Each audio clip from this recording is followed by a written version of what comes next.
পাল্টাপাল্টি অভিযোগের মধ্য দিয়ে চলছে ঢাকা বিশ্ববিদ্যালয়ের কেন্দ্রীয় ছাত্র সংসদ ডাকসু নির্বাচনের সার্বিক প্রস্তুতি। পক্ষপাতমূলক আচরণের অভিযোগ রয়েছে বিশ্ববিদ্যালয় প্রশাসনের বিরুদ্ধেও। এদিকে ডাকসু ও হল সংসদ নির্বাচন ঘিরে সাইবার বুলিং প্রতিরোধে বিটিআরসিকে চিঠি পাঠানোর সিদ্ধান্ত নিয়েছে ঢাকা বিশ্ববিদ্যালয় কর্তৃপক্ষ। মাহি হাসানের রিপোর্ট। আনুষ্ঠানিক প্রচারণা শুরু না হলেও সমঝোতা গড়াচ্ছে ঢাকা বিশ্ববিদ্যালয় কেন্দ্রীয় ছাত্র সংসদ ডাকসু নির্বাচন ঘিরে ততই বাড়ছে উত্তেজনা। প্রার্থীরা ক্যাম্পাসে ঘুরে বেড়াচ্ছেন, কুশল বিনিময় করছেন শিক্ষার্থীদের সঙ্গে। রোববার দুপুরে বিজয় ৭১ হলের শিক্ষার্থীদের সঙ্গে দেখা করেন ছাত্রদল সমর্থিত প্যানেলের প্রার্থীরা।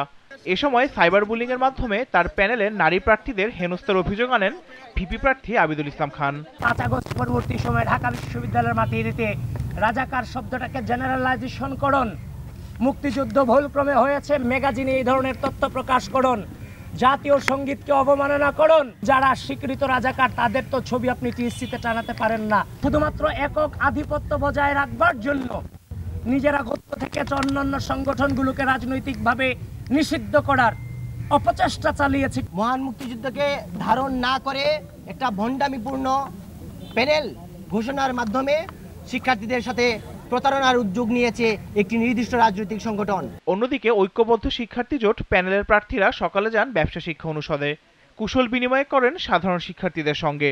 এ সময় তার অভিযোগ করেন অনেক প্রার্থী আচরণবিধি লঙ্ঘন করলেও প্রশাসন ব্যবস্থা না নিয়ে পক্ষপাতমূলক আচরণ করছে।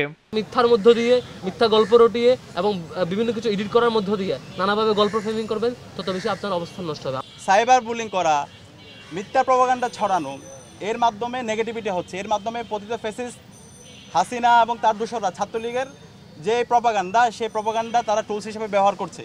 তো সে জায়গা থেকে আমাদের সবাইকে আমি দায়িত্বশীল আচরণ করার জন্য অনুরোধ করব। এদিকে দুপুরে মধুর ক্যান্টিনে আরেক সংবাদ সম্মেলনে প্রতিরোধ পর্ষদ প্যানেলের পক্ষ থেকে ব্যালটে ছবিযুক্ত সহ ৬ দফা দাবি জানানো হয়। এখন প্রতিনিয়ত গিফট বিতরণ হচ্ছে, কাদেরকে গিফট দিচ্ছে? কোন কোন ক্ষেত্রে গিফটের ক্ষেত্রে ধর্মীয় উপহারগুলো সংযুক্ত করছে, যাতে ধর্ম নিয়ে মানুষকে ব্যবহার করতে পারে। যে ধর্ম নিয়ে এই ক্যাম্পাসে রাজনীতি যারা করতে চায়, ধর্মকে ব্যবহার করে আচরণবিধি লঙ্ঘনকে যারা চাপিয়ে যেতে চায়, তাদেরকে এই বিশ্ববিদ্যালয়ের শিক্ষার্থীরা ঘৃণাভরে প্রত্যাখ্যান করবে।